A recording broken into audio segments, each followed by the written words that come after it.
Hello everyone, this is Yogi from bestbooks.co.nz. Thanks for tuning into my channel. Today's video is about remaindered books and what are remaindered marks. So this is a short video to try and answer those questions as well as possible. So let's begin. So in front of me I've got a Marvel graphic novel, and if you look at the top side you will see that there is a mark with a black pen or a black marker. So this is what is known as a remainder mark, and remaindered books are really defined as those books which are publishers overstock. So these are excess stock which are lying with shops, retailers, distributors, and they are sent back to the publisher.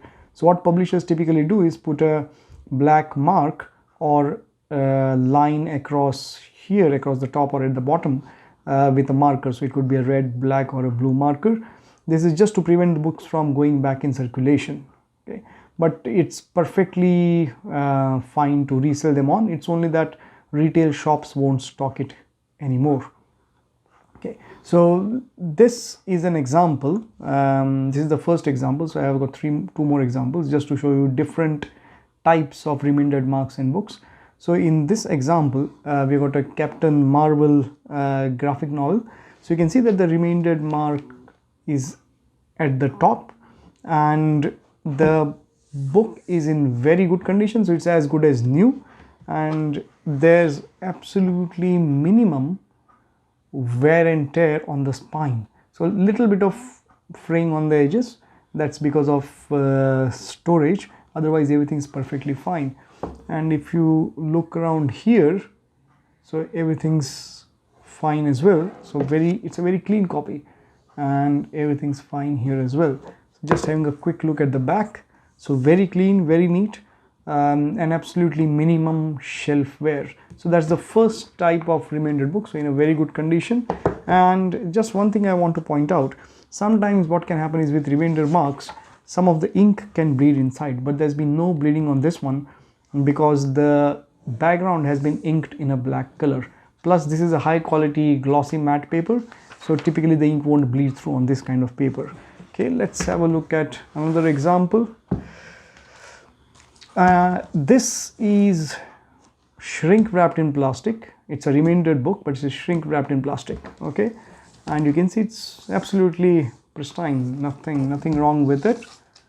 Absolutely fantastic. The only thing is there's a slight tear in the plastic covering where they have